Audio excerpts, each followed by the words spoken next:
All right, everyone. Welcome to Q&A with Joe McNamee. So to ask your questions, how that works is there's a little hand icon, and you would just click it, and that lets me know that you have your hand raised to ask a question, and then I'll let you know when you're unmuted if you have a microphone, and then you can ask your question. Or you can type them in the question box, and I'll read them out. But normally we would recommend to ask your questions using your microphone because Joe might have a question for your question, and that is just a lot easier. So let's get started. Here's Joe. Okay, so we got a lot to talk about today. So the first thing I want to do is I want to let everyone know that we're gonna do some Q&A. But first, let's go ahead and jump into this most recent deal that we did here that I was talking about when when everyone was advertising this webinar coming up. Okay, so let's see here. Hopefully I won't make a mistake here. Let me go to picture. All right, there's a picture of the house that we're about to talk about. Just a very simple 3-bedroom, 2-bath, double-car garage, living room, dining area, small kitchen, not a big yard. Houses are built behind the house, no privacy fence, any of that kind of stuff. Just a very simple, basic house. I think if I remember right, I think it's just brick on the front, and then the 2 sides in the back are vinyl siding. So that's the property. All right, so now let's kind of go into the numbers just a little bit here. All right, so this property, my cost, so we're just going to call this 157 Willow Point. Willow Point. All right, so my cost is $10. This is what I paid out of my pocket for this property. So I have no other costs in the property. The seller's monthly debt, so the seller's monthly per month debt is, let's see, it's $1,074. All right, and the seller owes $126,000 on this property. All right, and this is going to be kind of important to know this based on what questions might be asked. So it's 5.5% interest. Yeah, that's a decimal point there. And there's 24 years left on that mortgage.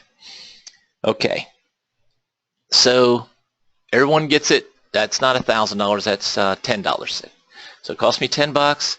The monthly obligation on that property when I put the buyer in place will be $1,074 a month, and I can have it for what she owes on it, which is the 126, 5.5% interest with about 24 years left on that loan. Okay, so here is the seller's problem. The seller, I think she's about 4 months behind, 3 or 4 months behind, and the house was coming up on the courthouse steps. I want to say, I think that was happening the first week in December. I can't remember if it was happening the first week in November or in December. So, it may have been November. So she came to me way back in, I want to say, around July or August of this year, and she started to get to the point where she knew she wasn't going to be able to make the payments anymore on it. So when she came, I said, here's what we can do, and then she didn't act. So we kind of went back and forth. She'd call us, and then we wouldn't hear from her, and then we'd call her and leave 2 or 3 messages and all the typical things that go on with that kind of stuff.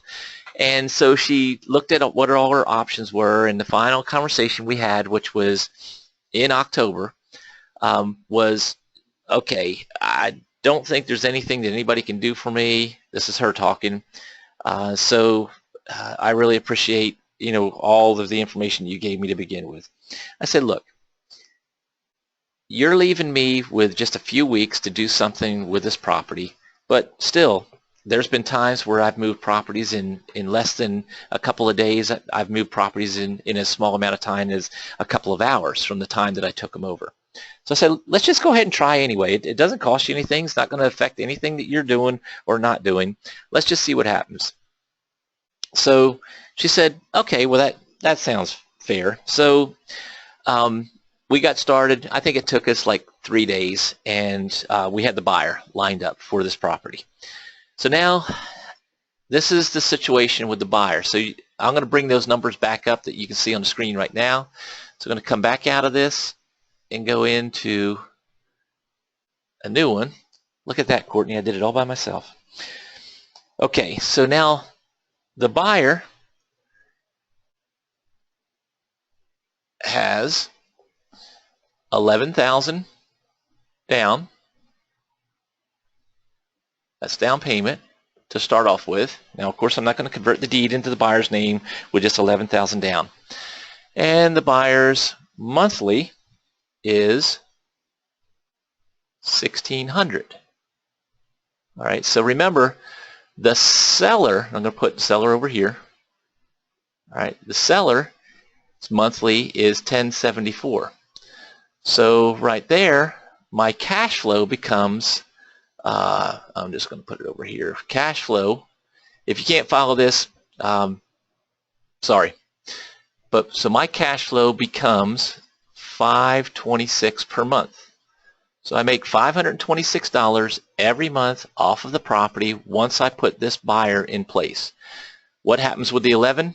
A piece of that is used to catch up what the seller's debt is on the property to keep the loan in good standing. Okay, so everything looks very simple, very easy to do right there. You know, I can do 50 of those in a weekend. There's no big deal with that. All right, so now I go ahead and get back with the seller and let the seller know that we've got the situation under control. Here's what we need to do, all blah, blah, blah, all those normal things.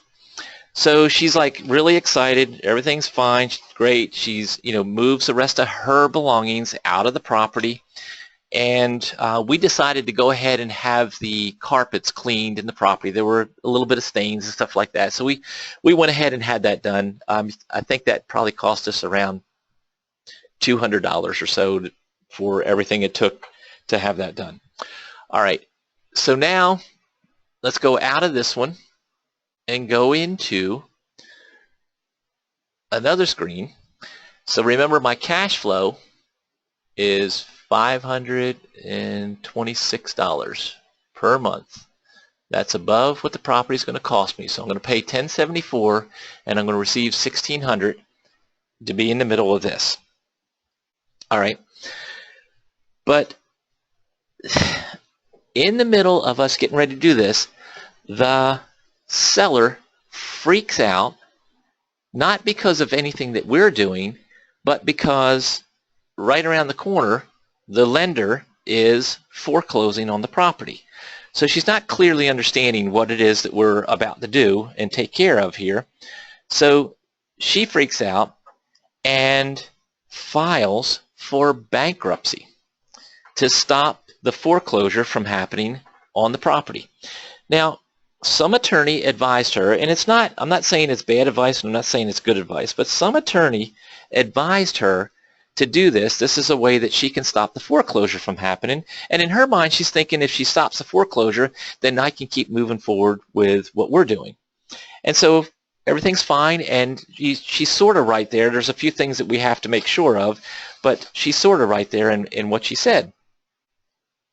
But now, because this attorney decided to start that process with her, her monthly payment now goes to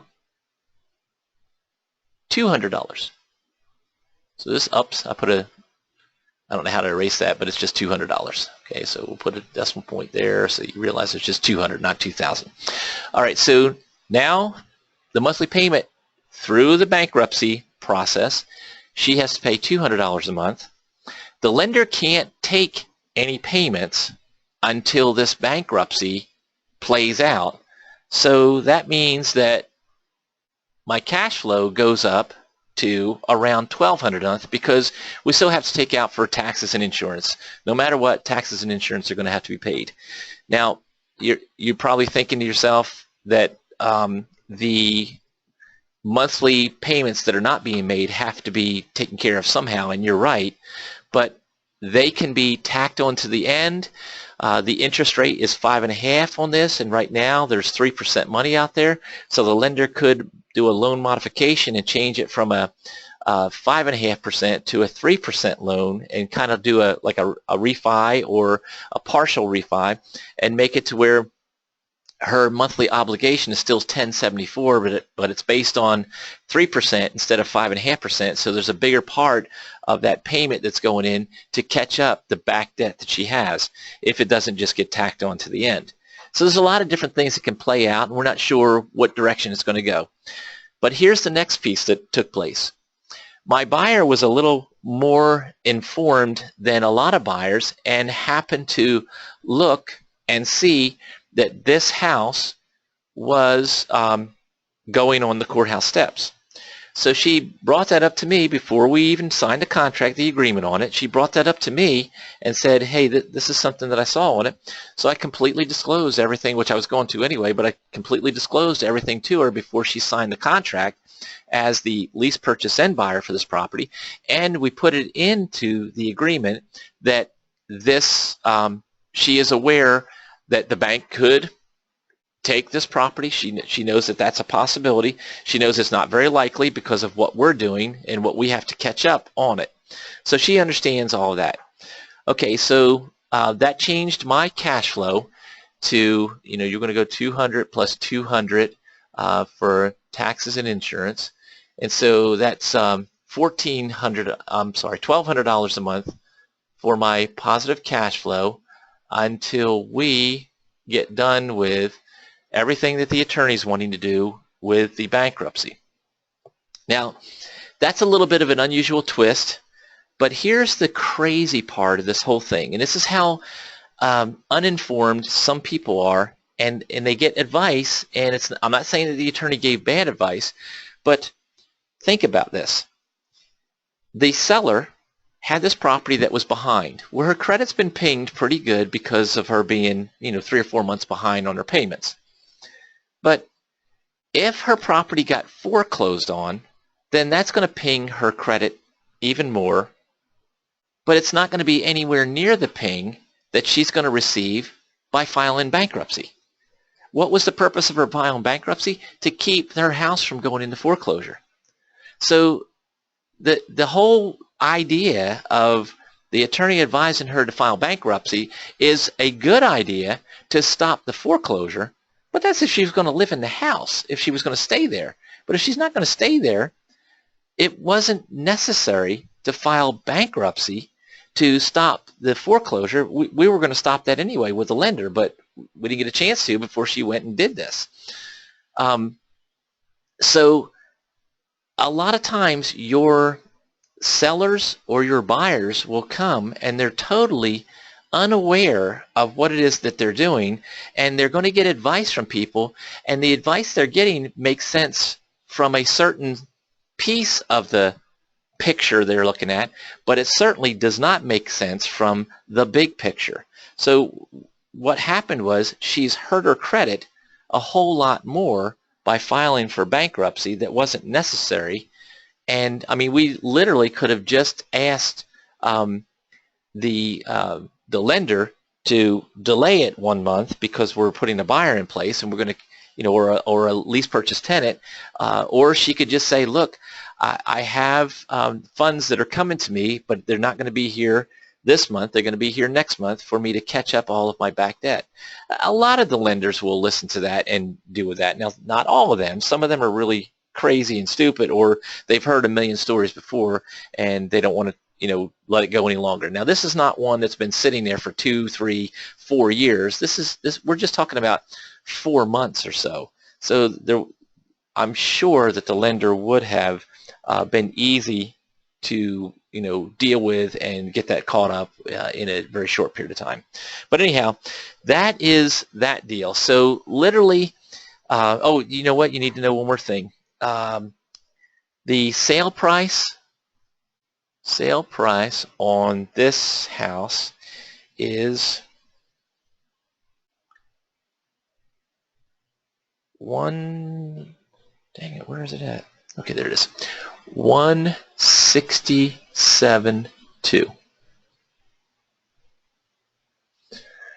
So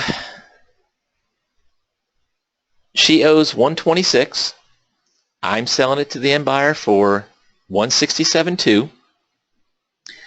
That end buyer is probably not going to go down the road of purchasing that property for at least another year. So she'll be a lease purchase tenant end buyer in there until she's ready to buy this property.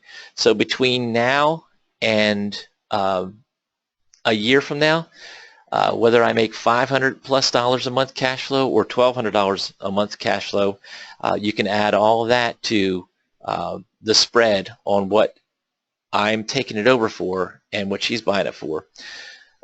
So that's just a very simple, easy to do deal. In a couple of days, we can take it over and put these kind of deals together. They're not difficult to do at all. And so there's that one. Okay, so now let me come out of this. And let's get back over into this part right here. Okay, so there we go. We're going to leave that up for now. Okay, so you know what? Just a reminder. Let me just show you one more time. That's the house.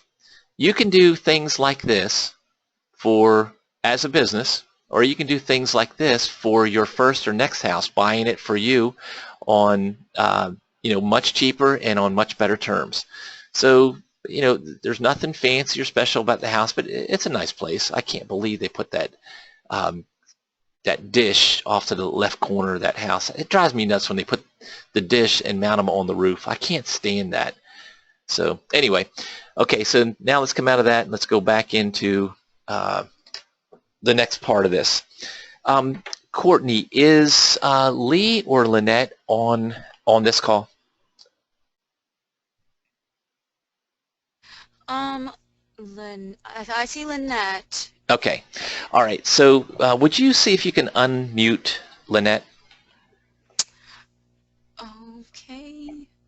She didn't know that I was going to do this, so. Mm-hmm. Okay, Lynette, I'm unmuting you. You need to unmute yourself if you can. Okay, so yeah, so hopefully she can. So we'll see. Oh, she's unmuted. Okay. Hey Joe, it's Lynette. Hey Lynette. You had no idea I was going to do this, did you? No, but that's okay. All right. All right. So I'm not interrupting you from doing something else while we're doing this webinar, am I? No, sir. Okay. All right. Is Yeah, Lee there too, or is he out somewhere, out and about somewhere else? Yeah, he's right here. Oh, okay. All right. So I just want to chat with y'all a couple of minutes.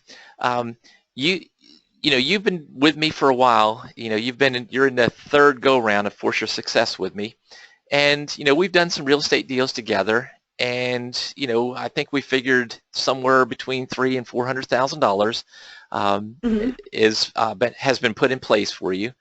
But you had something different that happened last week, and of course we're not going to get into the gory details of it. But for the first time, you experienced having to go to court over a tenant moving out. Is that right? Yes. Was it scary for both of y'all? Yeah, a little bit because it's going down an unknown path that we hadn't done before. However, that's right. Going and sitting and Yeah. So so just not understanding the magistrate court process and with the way that your deal was structured and the things that the tenant and buyer did do and didn't do. It can be like kind of nerve-wracking and not really sure what direction to go. So because you're in Force Your Success, you were able to come to me with it, and so then I explained to each one of you what was going to take place, and this is way before you even actually decided to take it down the road of going to court. So did anything that I tell you to do, was any of that not helpful? Oh, it was all very helpful. Okay. It was, Yeah, it definitely helped a lot because otherwise we would have been a lot more nervous. So your advice and what to expect was definitely helpful. Okay. All right. And so then you actually did the stuff I told you to do, and then that forced the tenant and buyer to decide whether they want to go to court or just get out. And so they decided they wanted to go to court, which then scared you again, right? A little bit, yes. Yeah, a little bit, right? All right. So then we talked you through that and what was going to take place there and what you should do and say and how to say it and all that kind of stuff. So then you show up at this courtroom, and then it's your turn to go up there. And so what took place? Pretty much the judge had already seen their statement, and, bottom line was what the judge said, you didn't make your payment. Do you understand you didn't make your payment? Right. And, Right, but I mean, but what I'm saying is, so you went in prepared knowing that, I told you what the judge was going to say and what the judge was going to do. And so you went in, and was it almost like hearing it in stereo or hearing it as an instant replay of what was told to you? Absolutely. It definitely followed everything that you said. So, yeah. Absolutely. So now, then you got what you wanted out of it, and we already have multiple people interested in that property, and you have people interested in it as well. And at the same time, let's see, the end buyers are supposed to be out by Sunday, is that right? Or they're supposed to be out by Tuesday? They said that they will be out this Sunday, actually. Right, but they're supposed to be out by what, Monday or Tuesday? By Tuesday. Okay, but they said they'll be out by Sunday. Yes, correct. Okay, all right. So now the only thing, and I know that Lee, you said that you had seen inside there, and it didn't look like there was anything, tore up, but there is the possibility, not very likely, but there is the possibility, because once a person loses a court case like that, there is a possibility that they could tear it up. But usually when they already know that they don't have a leg to stand on, they don't want any more trouble, because the judge has already told them that you have this judgment now against them, and that judgment can grow. And so they're obligated to pay you the money that they've already got the judgment put against them. So when they move out and you get to go over and take a look, you'll see the true condition of what's left, and there might have left a few things there for you. Sometimes when people move out, there's a few things left over that they don't move, so that's a possibility. There could be a couple of things that were hidden that Lee didn't see, maybe some stains and carpet, underneath of pieces of furniture or boxes sitting there or whatever. So anyway, when you get done with all that, how much did they put down on this house when they moved in? They put $15,000 down. Okay. How much of that $15,000 do you have to give back to them? Do you have to give back to them? None. Right. So now, and what kind of a down payment are we looking for in the next person that we're going to put in there? At least that much, if not more. Okay. All right. And so if you're left with, let's say, $500 of repairs, cleanup, that kind of stuff, or $2,000 worth of repairs and cleanup, it really doesn't matter, does it? No, not really, because we're looking at, putting another buyer in place. So. Yeah, but I mean, we'd rather them not do anything to the property and everything be hunky-dory, and, they got their shot at moving in and doing what you set them up to be able to do, and they're the ones that breached that contract. They're the ones that didn't follow through. They are the ones that went back on their word. You didn't. Yes. So when they move out and you put someone else in there, so now you get to continue on with this property, and it turns into a larger money-making property for you. So, okay. Is there anything else you want to say about any of that stuff, the Force Your Success program or any of that kind of stuff? Well, I think it's just fantastic what you're able to do working with you during Force Your Success, because Definitely in moments like that when you don't have the knowledge base to take care of it, to be able to come to you and get that, the knowledge to be able to go through, is priceless. So definitely worth it. I've noticed people, hear what they say, listen to them talking to others, and kind of eavesdrop on the conversations and all. And literally, when a situation like that happens, there's people that literally will lose sleep. I mean, lots of sleep, just worrying, agonizing over it for days or weeks until everything happens the way it's going to happen in a courtroom. And of course, if they show up with an attorney, then you got that to deal with as well. Right. But anyway, looking for some sort of loophole. But anyway, yeah, it's crazy to watch that kind of stuff go on and see people worried about stuff that's, if you do it right to begin with, then you're in really, really good shape. Okay, guys, I appreciate it, and then sorry that I didn't let you know that I was going to do that, but I just wanted to do that one time. Okay? That's okay. All's forgiven. All right. All right. So if y'all would unmute yourselves. I'm sorry, mute yourselves. Hey, Courtney. I'm here. Okay. Let's chat about what is taking place for you. Let me just let people know what's going on. Courtney works in my training company, and Courtney is just barely 19. Now listen, if you haven't seen Courtney, this is kind of a thing that Courtney has to deal with. Courtney is very young looking.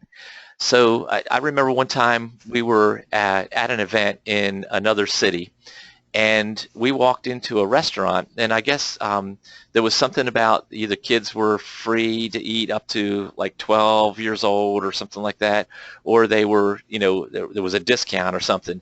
And so I remember we were going through, and they asked, I think it was a Golden Corral we were at, but they asked Courtney's age. Was that right? Was it a Golden Corral? It was a buffet place, I think so. So they asked Courtney's age, and it's like, why do you care about that? And it's like, the girl said, well, if, 12 and under eat for free or whatever they said. And then Courtney's like, it gets her mad because she looks so young. So now, why are we talking about that? So Courtney's on my training side, but part of the agreement with everybody that comes into my staff, into my world, is they can't be on my staff without becoming a real estate investor of some sort. Now, some people don't want to do full-blown real estate investing all the time, but if you're going to be on my staff, exposed to all the stuff that I do and learning what I do, then I expect you to be a real estate investor at some level. There's times where people will call and ask questions, and I really prefer my staff not asking in-depth questions, but very basic, simple ones I'm okay with. But the bottom line is that Courtney is just barely 19. She looks very young for her age. People could look at her and assume that she's 14, but she's not. She's 19 going on 30. That's what that girl really is. But the bottom line is, the first impression, when she's out there starting to do some of hers. Courtney, how long have we put you in place to start doing your own deals now? Only a couple of weeks. Okay. So so in a couple of weeks, here she is out there. She's meeting people herself. There's times where we've done some three-ways where I'm on the phone, she's on the phone, and either the seller or right now, yeah, so either the seller or potential buyer, and so that we're doing it that way. There's only been, I think we've only had one or two people meet us in person. Is that right? I think it was just one. Just one, that one couple that came in with their sales rep, right? And I've met one in person by myself. But I mean, with me involved. See, when they see me, Yeah. I look like I'm maybe a little over 29. But anyway, shut up. Don't be laughing so loud now. That's not funny. Okay, so anyway, but Courtney has to deal with, number one, she's a female. Number two, she's very short. And so number three, she looks very young. So people are going to entrust her with probably the most expensive investment in their life they're ever going to invest in, whether it's buying or selling a house, and here she is meeting with them, standing toe-to-toe with them. They may have been an investor for 20 years. Matter of fact, you're the first deal that you actually put in place in this 2-week period of time, how many different properties, just that one person, how many was it again? What do you mean? It's the father and son. How many different properties is there the possibility that we're going to get out of this? Let's see. There's the 2 pieces of land, and I've got 1 with option purchase, but then they have 2 trailer parks. The son has 1 and the father has 1. Okay. So that's, and then there's I think the with house. like 20 plus lots on them. All right, and then there's the house that you did get. Yes, and the so house. So a regular with the option stick-built purchase. house, and several acres of property, and then there's an additional acreage that's next door to that property. And then down the road, there's a possibility of getting the 2 mobile home parks as well. So, so I worked with them over the phone, and then Courtney met them in person, and she was able to get her contract signed. My point in saying all this is, if she can do it, yeah, she's got my help, but that's what she's part of, the Force Your Success program. That's what it's all about. If she can do it, then there's no reason why you can't do it. Okay? So, and I want you to listen to this next number. And Courtney, I don't know what this number is, but grand total in that 2 or 3 weeks period of time, how many seeds have you planted as far as more properties that you're going after and planted seeds on trying to get those? Probably close to 20. Okay, so 20. Now does that mean that she's going to get 20 additional real estate deals? No, it does not mean that. But there's 20 different properties that the seeds are planted on, and so some of them will come to her. It could be next week, it could be next month, it could be 5 years from now. But some of them are going to come her way, especially as she continues working in that area and developing testimonials, getting testimonials in place, and then being able to show people what she was able to do for someone else in the same town, in the same general location. So that's something to be proud of for you, Courtney. And that's something to be an eye-opener to those of you who are on the fence trying to decide whether you want to get started or not. Do I do anything different for you, Courtney, than I do for the people that are in Force Your Success? No. So, you know, she happens to be in the same building that I'm in, but bottom line is there's time where it's training time, and there's time where it's Force Your Success time, where I'm working with her on potential deals. So, okay, so now let's, Courtney, let's start opening this up for the Q&A side of this, okay? Yep, okay. Let's see. Well, Sandra asked, how did Courtney get these 20 people? I was just calling houses for sale by owner and seeing if I could look at them. That was all I did. Okay, so what I told her to do was to go after for sale by owners directly, and then to go out after the for rents, the ones that are for rent.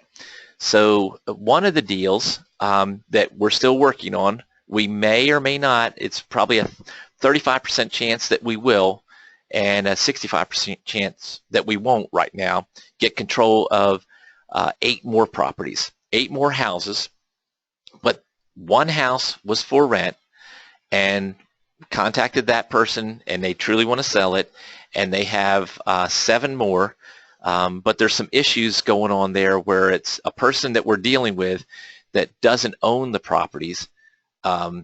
It's the ex that owns the properties, but this person doesn't want us speaking to the ex, so it's like, well, you know, I got to talk to the person that has the deed, has the debt in their name, if there is debt, and all that kind of stuff, and they don't understand that. They don't understand why. They just think that they can just be the go-between it all. So we're still trying to work through that, and if we do it, we do it. If we don't, we don't. But bottom line is, if you go after for sale by owners, you go after for rents, and then you can go after neighborhoods, areas where it's not for rent and it's not for sale. I have bought many, many, many properties that weren't for sale and weren't for rent. So you can go out there, just like that. Okay, so next question. Okay, so Roy asked, on the case that they took to court, and he's talking about Lynette's case, who made the underlying house payment when the tenant buyer stopped paying their monthly payment? The investor. The investor still did. So Lee and Lynette will make sure that the payment was still being made on that particular deal.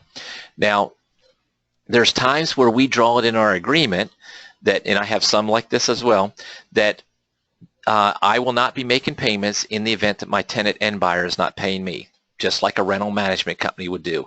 If a person's not paying rent on a property, the rental management company is not going to pay the mortgage on the house or send the check to the owner of the property. And so it depends on the situation. It depends on how much, how easy it is for us to put additional buyers. Do we have a large buyers list for that type of a house, people that can afford what those payments are and would easily go into it? And if we only have a few on there, if we only have a few hundred people on there, I don't ever want to go down the road of saying, yes, I'm going to make those payments. But, you know, I carry 10,000 buyers on my local buyers list, and Lee and Lynette just happen to be in my area. So we're comfortable. I think they have somewhere between 600 and 700 buyers on their list. So we're comfortable knowing that we can put someone else in it right away. So if you got 15 grand up front and the people, you know, renege on the deal, I think they're in their second month of being behind. There's plenty. Did I say 1,500? I meant 15,000. So we got 15,000. So if we have to make a couple of payments and then we go get another down payment for, maybe it's only 10,000, maybe it's 30,000. I mean, this morning I've got a person looking at one of my properties who's paying a minimum of $25,000 down this morning on one of my houses. So bottom line is, it's very easy to make sure that you stay in the green and not go in the red. It'll be a very short period of time to have someone new for that property. Okay, next question. Okay, Billy asked, what makes Joe's online jumpstart training any different from the other guys like Ron LeGrand, Russ Whitney, etc.? Okay, well, whenever you're Courtney, in the future, whenever they ask those kind of questions, don't say the other company's names. Okay, no, you're fine. You're fine. You were just reading what they wrote. I'm not here to pick on anyone else's programs. The bottom line is, I really do this stuff on a regular basis. I mean, every week we're doing real estate deals. When students are being worked with, it's me working with them. It's not students of mine mentoring people. I'm not going to tell you anything about the other people's programs. You can research that for yourself. When you come to my office operation, if anybody ever decides they want to visit, I tell people, come and visit us. Here's our hours of operation. Show up and make sure that you don't say you're coming. Just try to figure out if it's, you know, we're not off for some reason or going to have the office closed, but don't announce that you're coming. Come unannounced and just come into my office operation. We allow you to come for 1 or 2 hours to just sit there and be a fly on the wall and observe that we really are a real estate investing company. We really do this stuff. It's what we do most of the time. You won't be able to find that anywhere else that I know of. I mean, so the bottom line is, that's what the primary focus is of this operation, is buying and selling real estate, and then I allow you to look over my shoulder when you become a student of mine to see how I'm doing real estate deals, so that then you can go back to your city, state, or country and mimic what it is that I do. So that's a huge difference right there.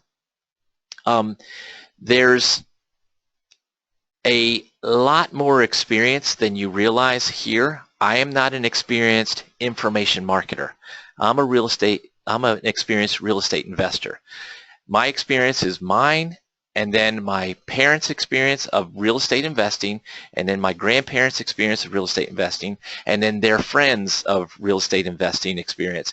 If you know anything about me, if you read any of my information, my book, any of that stuff, you'll learn that I grew up in doing real estate. My first deal I was involved in, I was 6 years old, and you know, if you came to the dinner table at my parents' house, my grandparents' house, and you didn't talk either real estate or construction, you weren't worth listening to. So that's the world that I grew up in.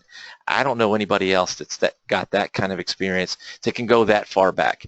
One of my interpreters was here today. She she's now interpreting some of my training in French and in one other language, and then we have another person who's doing it also in Spanish. So, she was talking to me about timeless, the word timeless, and she's trying to translate, and she's trying to find out, what does that timeless mean? And I was trying to explain to her that, you know, the past, the present, and the future is important to be able to reflect on, or to look, you know, to foreshadow into, to understand how to do real estate deals. Where are the solutions to today's problems? You know, the solutions to 2008 problems, when the banking industry couldn't write checks anymore, lies in the 1970s, late 70s, and early 80s. And the solution, the problem back then was interest rates went to 14 and 16%. So banks could write checks, but people couldn't afford the house payment. So if they could take over the old house payment on that same property and give a little extra, that interest rate may be, you know, maybe 8%. Whereas if they were trying to buy that house in that time frame back then, the interest rate was 14 or 16%, so they couldn't qualify for it because their payment would be so much higher, even though it's the same amount of money principal that they're borrowing. So the techniques that were in place then became very valuable again in 2008. Now they could be used anytime between then and 2008, but there were things that happened then that is the solution here. There were things that my grandparents were doing and their friends were doing in the 30s and 40s that I didn't know about, obviously because I wasn't born, but sitting at the table and listening to the stories when I was old enough, then those things are still sitting there locked in my mind, and I pull from them. That you hear people talk about, information marketers talking about toolboxes and putting different things in a toolbox, different tools to pull on when you need it. Well, that's what I do with experience from real estate investing, not something that's made up or somebody has come up with this new thing that they say this is going to be the coolest thing since sliced bread. This is real, true, time-tested experience. So that's a little bit. There's a whole lot more, but I think that's probably enough. Let's go on to the next question. Okay. Ricardi asked, how did you find the first deal, the foreclosure deal? Would you recommend targeting pre-foreclosure leads? Okay, so she's referring to one of them. Oh, the first deal I talked about today. All right, that one. Let's see. Trying to remember. Yeah, that one came from a yellow letter campaign. So that was a marketing campaign that was put out to people who were 30 days behind. All right, so that's what that particular one. Now, there's so many different ways for free. Now, that costs a little bit of money. There's so many different ways for free to get yourself out there to get your first deals happening. You don't have to spend money on marketing, but that's what that one did. And I'm not saying not to, but that's the way that one came to us, was just simply the yellow letter. Went out to a list in the local area of people that were I think we did a 30, 60, 90-day NOD, which is notice of default, and then I think we also did an out-of-town owners for that particular campaign that we did at that time. But that's where that came from. All right, next question. Okay. Mark asked, when there are many investors in the area who are offering cash and the good deals seem to be gone very quickly, how do you differentiate yourself with them and get the sellers to accept $11 for you to take control and do lease options? Okay, so typically what happens is the people that are out there that are offering up cash are offering up way less than what the person either needs or the person wants. So when you can learn how to negotiate, by the way, that's another big difference. I have a couple of different programs, live negotiations. There's the in-class one, and then there's the 1 terabyte external hard drive that's full of live negotiations that happen in my office. So what I do is I video record my buyers and my sellers and other professionals that market my business for free for me, but I record those when they say it's okay, and they sign an agreement saying it's okay for me to record that and put it out there. But these are all live deals that I'm really doing constantly. These are not just a phone call from a desperate seller and I take the phone call in front of a few people. These are the true buyers, the true sellers showing up, and we're negotiating a deal right there in front of students a lot of times. And when there's not students going on hand, doesn't matter, because I'm doing real estate deals regularly anyway. So then it's in my office and it's filmed. But the bottom line is, when you learn how to negotiate with people who have the choice of taking, $100,000 cash or $126,000 with interest, possibly, if that's necessary, if that's what it takes to get them to agree to it, understanding that if they get the cash, they might have some debt they got to pay off, and then they take the money, they stick it in the bank, and they make less than 1% on their investment capital on it, and they can make a lot more than that through us. When they realize that they can make a whole lot more off of it, especially if they, maybe they've got $150,000 in the place and they still owe 110 on it, and somebody's willing to give them 110 or 120,000, and I can get them the 150 plus and still make money off of it. That's what turns them my direction. Does it happen every time? Nope. A lot of times, and the old cliche is money talks. So if you walk up with cash, they're more likely to take it from you if they don't clearly understand how much more they can get with your way.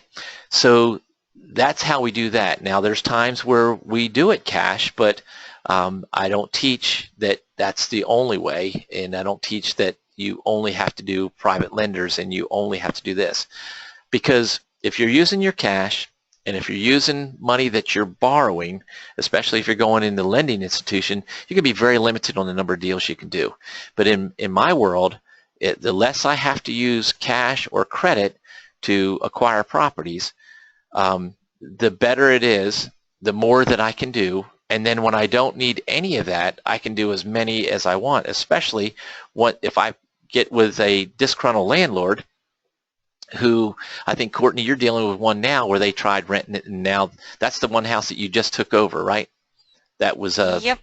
So that's a landlord that doesn't want to go down that road anymore. I just got done doing a closing, let's see, it was Tuesday. Today's Thursday, so 2 days ago, on a property. Is Chris on this also? Is Chris on this this webinar? I forget his last name. I know. He must have left. Okay. All right. So with that deal, that was an owner, a seller, who lived in the property for, I think they said 27 years, and it's free and clear. Then they decided to rent it out for a while, and matter of fact, on video, they said this the other day when I brought them in to give them their payoff, but on video they said that they never made it. They think they may have broke even, but they never made any money because they're not professional landlords. They don't have a dream team in place. They don't know what to do. They don't have a list of people salivating about, chomping at the bit to get into that property in the event that somebody moves out. They don't know what to do and how to do that. So the bottom line is that there's so many different ways that I can negotiate this out. So they could have been given cash, and they only wanted $25,000 for that house, but they were willing to, another person coming along offering cash, maybe giving them $15,000, but they wanted 25. I'm giving them 25, but I'm not writing them a check. So I put the end buyer in place before I went to closing. I closed on it. My monthly payment was $250 a month. This is what I negotiated with them. No interest, so principal only. And that's for the life of the loan until it's paid off, which is 100 months. And I said, but this is what I told them. I promised them. I said, I will cash this out as quick as I possibly can. No guarantees on how long it's going to take. So were they willing to work with me? Yes. Some will, some won't. That's okay. But this is how it played out. 22 months later, we were able to get them cashed out, paid them off, and we put money in our pocket, and we've made another investor we're making another investor a lot of money off of that same house that they bought from me. They bought it from me with the buyer in place, so they're getting a great deal. They're getting a lot of training, a lot of information on that deal, and they're instantly, I think, making somewhere between 12 and 15% off of it every month. My end buyer is paying me $850 a month instantly before I took over the $250 a month debt on the property. So it's all about the way that you negotiate, the things that you say, the things that you do, and it's a little bit different based on the way that the people are and what they say. So that's how I deal with that. It's kind of a long answer, but there you have it. Next question. Okay, William, I see that you have your hand raised, so let me go ahead and unmute you. Can you hear me? I can hear you, William. Okay. My question was, what do you say to people, using the example that you gave of your last deal, what do you say to people whose objection is, but I want to buy another house? Okay, so the seller, you're talking about the seller? Yes, I'm sorry. Okay. The seller wants to actually go out and buy another house. Happens all the time. Okay, so how do you explain that to them? Okay. All right, so the seller has a house that the mortgage is in their name, and you're taking it over. Let's just say that you're taking it over subject to, or you're doing a lease with the right to sublease. Okay? Okay. So let's go back in time a little bit, and let's talk about what banks used to be okay with, which was they'd give you somewhere between 70 to 80% of what the rental amount was that a person who has one property or more than one, but they want to go buy another. So they look at the income that the property is producing. So let's say that the property costs them $1,000 a month, and they're receiving $1,000 a month on that property. So when the lender's looking at that individual, they're only going to count in that deal. They're only going to count $700 to $800 a month of income, so the rest of it's going against them in that world, in that day and time. Today, that same type of scenario could be as little as 60% that they're counting of that income. So now it costs $1,000, they're receiving $1,000, but the lender is only going to count $600 because they know vacancy and maintenance and all that kind of stuff is going to be at the expense of the landlord, the original owner, which in this case we're talking about the seller. So now when this is all sitting there in front of you and understanding that point, that is a rental type setup. If I jump in and I buy the property subject to, now let's go back and say that property is owned by, we'll just make up names. Mike and Sherry own the property. They're the sellers, and they want to sell this property. And I take it over subject to. So the bank has Mike and Sherry who are on the hook for this loan.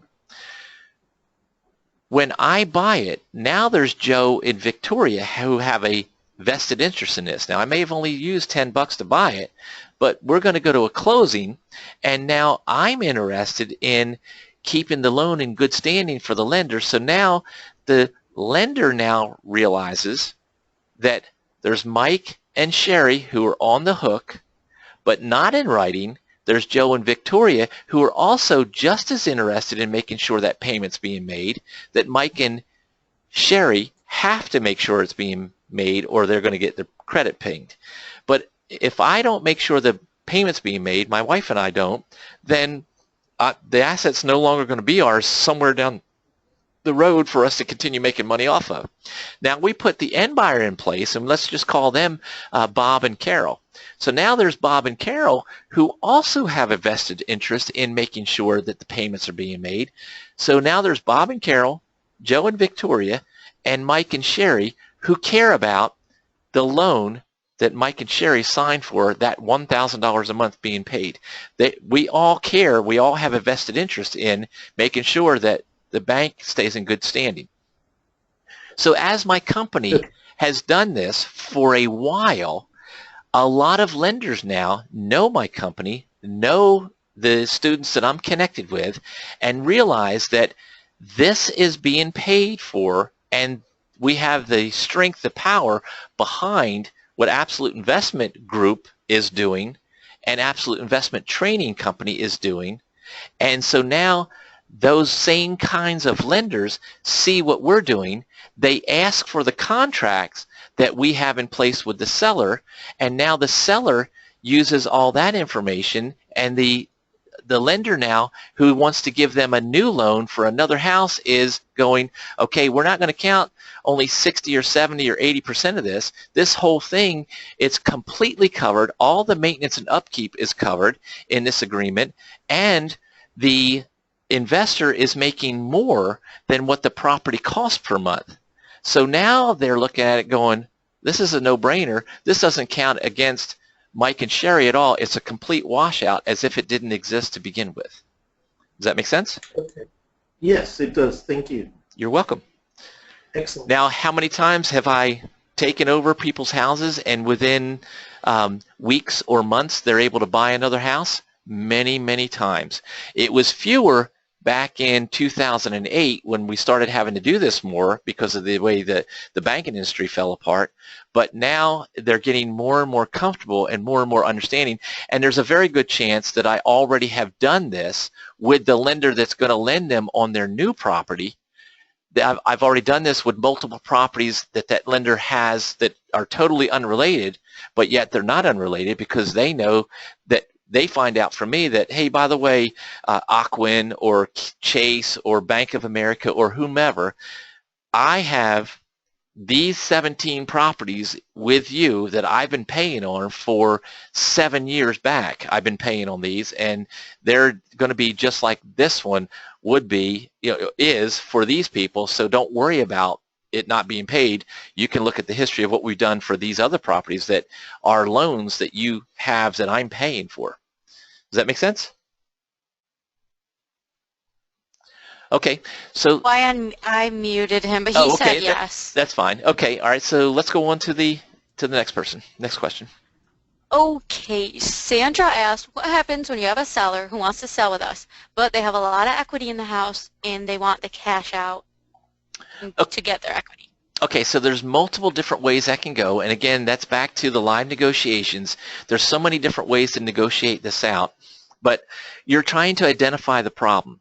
So the problem is, let's say that they owe $100,000 and the place is worth $250,000. So they got $150,000 worth of equity that they want to get their hands on right now. Okay, so if they can get that $250,000, buyer who can come to the table with either, the loan, the funds wired in, or they're coming to the table with the cash, then you can't compete with that, all right, unless you do the same thing, all right? But when there's the deal where it's worth, they owe $100,000, it's worth, let's say, $180,000, and they're looking to get $25,000 out of their equity. Okay, so several different ways this can go. One is, if they can be patient, we'll get them their cash when our end buyer qualifies for regular financing to get them cashed out. Next way is that we can bring in a private investor who brings in the 25 grand. So there's a first to, let's just say, Bank of America. Now there's a second to private investor Bob, who's provided the $25,000. So now we're making a monthly payment to the Bank of America. Let's say that we're paying them $1,000 a month. Let's say that Bob's getting $150 a month for loaning the 25 grand. So now we got $1,150 going out, If our end buyer, like that one I just showed you earlier, if our end buyer is paying us $1,600, are we okay? And the answer is absolutely. That would give us, in that example, with $1,600 versus $1,150, that gives us $450 a month positive cash flow. The seller got their 25 grand and they got the debt off of them because you're taking over the debt with using the end buyer's money that's paying you the $1,600 every month. So that's another way of doing it. Another way is, let's say that the buyer that I have this morning that's looking at one of my properties got the minimum of 25 grand to put down, and let's say that my seller wants 25,000 and will let me take over the house for what's owed on it. Can I take that end buyer, take the down payment, and give it to the seller to get the cash flow out of it, which would be, in that case, if it's costing me $1,000 a month, I didn't have to bring a private investor in, and I'm getting $1,600, so I've got $600 a month coming in for, it didn't cost me a dime. My end buyer's giving me 25 grand. I'm selling it for more than, you know, the 180 that it's worth, but I'm taking over the house for the 100 plus the 25,000 that we're giving them. So I'm buying it for 125, I'm selling it for 180 or more, and so I'm in great shape there, and I can just take the down payment and pay it.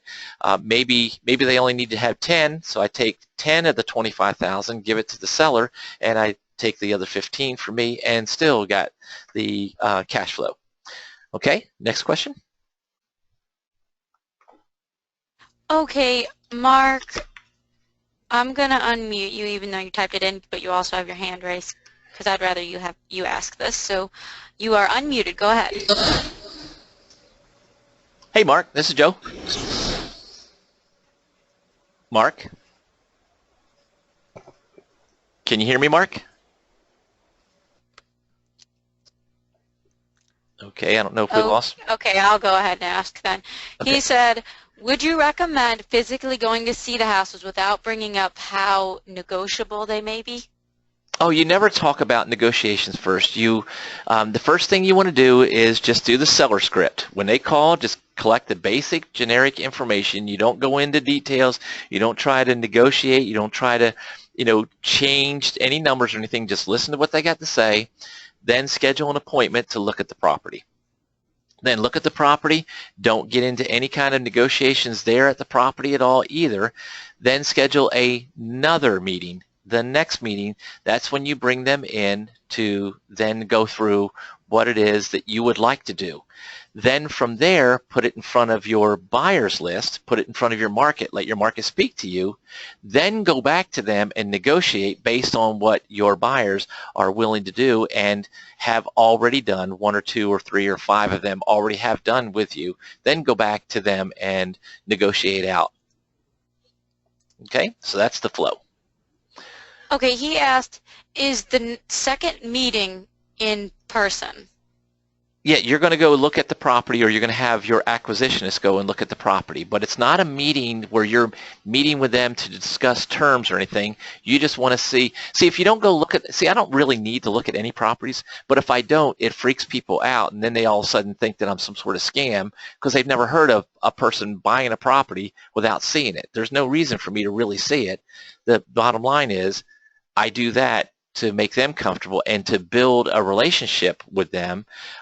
In addition to that, when we're negotiating and things are happening and eventually we get to the point where we're signing agreements and money's starting to exchange hands and all, they can never come back to me in any type of way, shape, or form and say that they acted out of duress.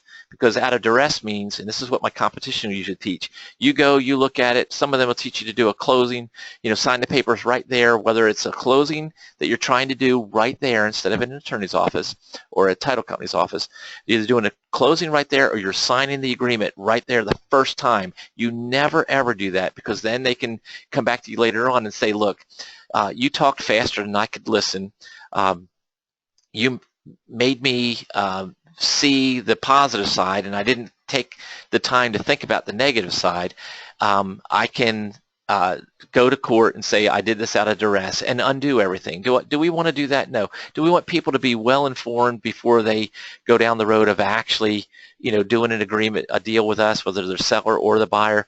I always want them to be well informed. I am not interested in anybody having any kind of negative surprises. I love the good surprises for people, like the people yesterday morning had this great surprise because they just got a $19,000 check right before Christmas.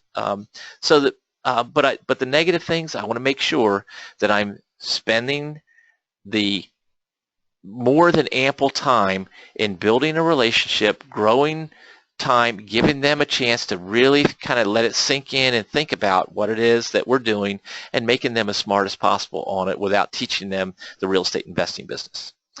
All right, next question. Okay, he just said, do not go over any options at all before seeing them a second time, right? That's what he asked. Don't go over any options, right?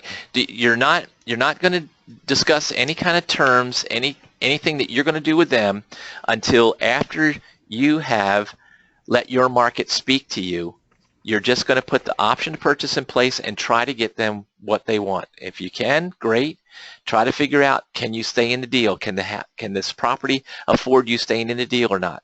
If you can, great.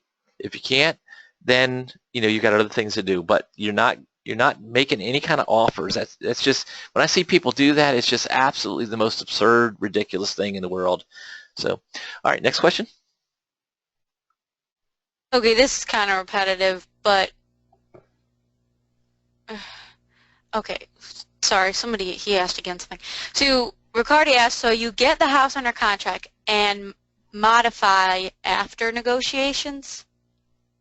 No, well, the negotiations are going to be, once you negotiate, then things will be modified if it's negotiated different than what you put the contract in place for. Because the contract you put in place is your agreement so that you can then market the property to your list, to your current list and your future list. If you don't have the contract in place, then you got to be a realtor to do that kind of business. But just because you have that contract in place, as long as you put things in there that you're not going to buy the property until you find a satisfactory end buyer, satisfactory end buyer may not be able to buy it straight out the way that they want to sell it. And so you didn't agree on how you were going to sell it or how you were going to buy it from them. You just agreed on you're going to get them what it is that they were asking for if you find a satisfactory end buyer. So now when you've got 38 people who have looked at it in a weekend and none of them are willing to buy it the way that they want to sell it, now it's time to show them, here's what we can do. I have a few different buyers, and this is what the capabilities are that I can do based on what my end buyer is willing to do with me. And so then you sit there and you go through all that, and then if there's like, okay, we got it, we understand it, here's what we want to do, now you draw up that agreement. And if you're going to a closing, you're going to a closing. If it's not a closing, sometimes it's not a closing. There's times where there's properties that I never take, go in the chain of title for because there's no need to. But then you go back with your seller and let them know what it is you're able to do. Okay? All right, next question. Okay, he asked again, put an option to purchase in place after you see them a second time? Yeah, that would be in your third meeting with them would be them coming in. No, wait, I'm sorry. Yes, that's right. So you got your seller. The seller's contacted you. You've done your seller script. Then you go out, you take a look at the property, and then you schedule time for them to come in for you to put an option to purchase in place. Okay? We got that down now? Okay. Yes, I think so. I keep getting confused as to whether they're talking about the seller or talking about the buyer, which time. So now I got what he's asking. Okay. All right, next question. So I don't have any questions at the moment, so. Okay, well, you know what? I'm going to say this. This is amazing to me. People ask me the difference between, me and others. I have been able to be on both sides of these types of Q&A calls and these types of discussions and all.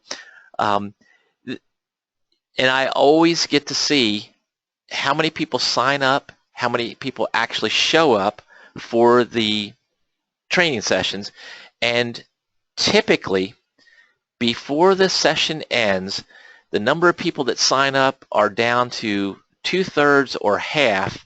You know, the ones that are actually come onto it, 2/3 or half are still on at the very end. And I think we've lost one person or two people since we started this. And that's the way it typically is.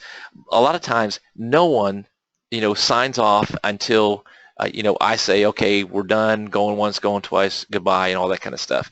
So that's a huge difference. You know, people come, they get a little information, and then there's some major thing for sale because they're information marketers. That's where they make most of their money, is selling, you know, products and services. With me, my primary income is doing real estate deals, and then a little bit of an income, a very, very small part, is my training company where we teach people how to do what it is that we do. Okay, so Courtney, we're going to go going once, going twice. All right, guys, we're going to cut it off right there. For those, everyone that's... we got one. One question. All right. Yeah, we got one. Okay, any successfully meeting this... Oh, okay. Meeting them at like Starbucks or something. Well, I don't really like to do that. I mean, a meeting about the most expensive thing that a person's either going to be buying or selling in their life shouldn't be able to be heard and witnessed by strangers around. So I don't really condone the meeting at, you know, Starbucks or Denny's or, you know, restaurants. If you have to, then fine. Ask if there's a private place that you can go into. Tell them you'll clean up the table afterwards, all that kind of stuff. So it's not, if they can open up a door to like a conference room that they have set up where you can eat in there and have a private, then yeah, that's not too bad. If you don't have an office, then look for someone who will allow you to use some office space, use their conference room at their office that's got a business that you can share customers with. Like, for example, a mortgage lender, you could share your customers with them if they're willing to allow you to use their conference room. Maybe you could find a conference room that you could rent for, you know, a small amount of money per month, you know, just renting it for, you know, X number of hours per week. Look for a place that has an office space in, maybe you found a credit repair company that you feel comfortable working with, or a builder who has an office building and they've got one room in there that you could use for your meetings. And, you know, a lot of times this builder remodeler would get some work from your customers who want to do some changes to the property they're getting from you. So look for something along those lines. If not, you can certainly meet them at the property that you're that they're interested in buying or interested in selling. I strongly don't recommend that you meet them at your house. I have done that way in the past, and it's not come back to bite me at all. But bottom line is, there's a bunch of there's people out there that are legitimate and sensible, and then there's some crazy people out there. So bringing them to your house may not be the smartest thing in the world. So using one of those until you can get your own space, one of those ideas would be fine. Okay. All right. So one last thing I want to say, Courtney. Now, everyone that's on this call right now, this is live.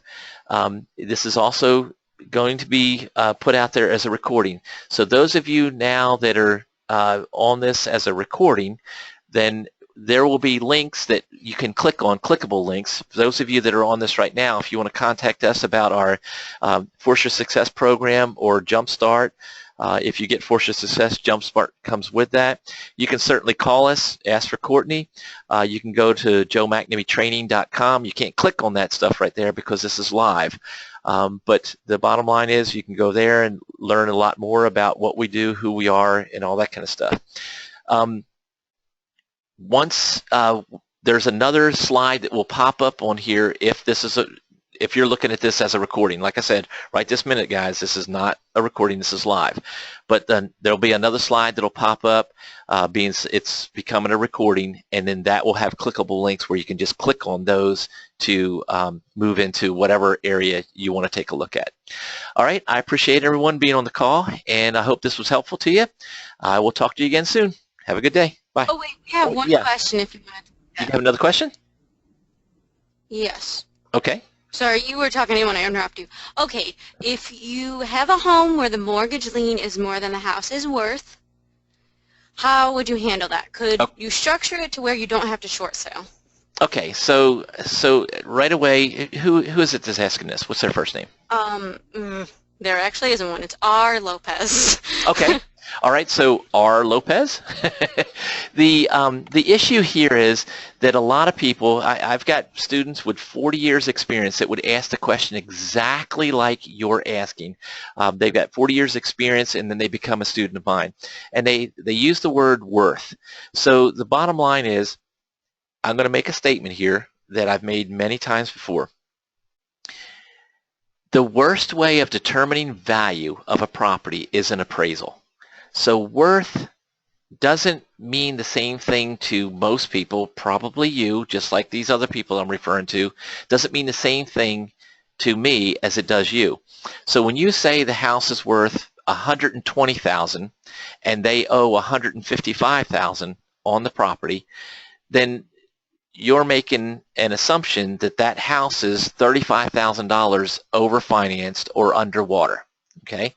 But that is not that's not reality. Reality is learning what your market is willing to pay for houses like that and knowing how to build that list. So when I refer to a buyer's list, that's what I'm referring to. So I've got 10,000 on my local list that knows what they want and what they have to work with. I know what they want and what they have to work with.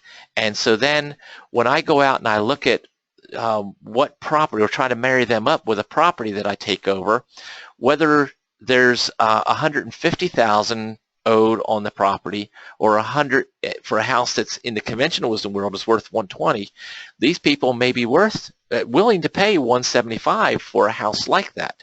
All right, so then they go take a look at it, and then they decide from there, do they want this house? And here's the agreement, here's the terms, this is what they have to do to be able to get that house from me.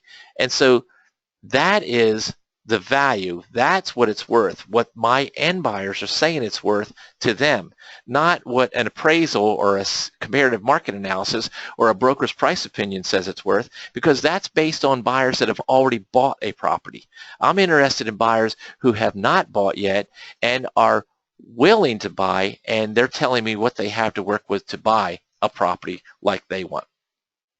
Now the next thing is that many times I have a deal that's happening right this minute with people who are going to buy the house for, I think they're going to buy it for about $35,000 more than what it's worth in the conventional wisdom world. However, they're getting it for $78,000 less than that would cost them if they bought it for $30,000 less than what I'm selling it for.